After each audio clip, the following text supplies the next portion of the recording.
Hello everyone, আজকে ছিল হচ্ছে আমার একটা কাজ দিয়ে যাবো হচ্ছে কলেজ দিয়ে একটা রেজাল্ট তোলার আছে, কারণ 2-3টে রেজাল্ট কলেজে জমে আছে, একটা একটা করে প্রতি শুক্রবার করে দেয়। তাই আমরা গেছিলাম রেজাল্ট আনতে। কিন্তু গাইস সেই কলেজে গিয়ে তো আমাদের একটা খুবই বাজে এক্সপিরিয়েন্স হয়ে গেছে।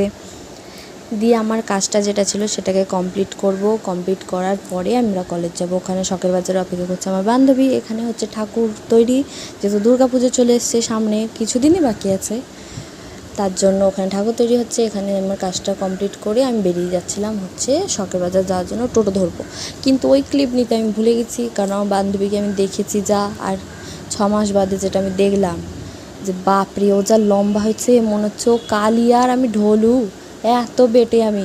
তারপর আমার গেছিলাম একটু ঘাট দিয়ে ঘুরে ফিরে করলাম, দিয়ে কলেজে গেছিলাম। কলেজে আমাদের তাড়ি দিয়েছে, বলেছে রেজাল্ট এখন দেওয়া হবে না, চলে যাও, বাড়ি চলে যাও, সেই জুলাই মাসে আসবে, ডেটে আসো না কেন। সত্যি বাবা, আমি তো জীবনে মনে হয় টাইমে কোথাও পৌঁছাইনি, জীবনে টাইমে পৌঁছাতে পারিনি।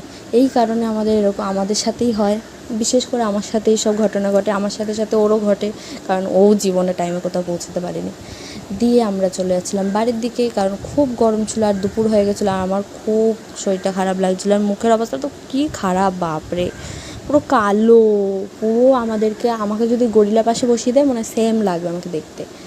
দিয়ে আমরা চলে গেলাম বাড়ি যাচ্ছি। এই রাস্তাটা আমার মনে হচ্ছে একদমই শেষ হচ্ছিলো না, এত গরম ছিল। আর আমি যত বাড়ির সামনে আসছি মনে হচ্ছে আরও দেরি হচ্ছে। তো আজকে ভিডিও এতটাই, বাই বাই।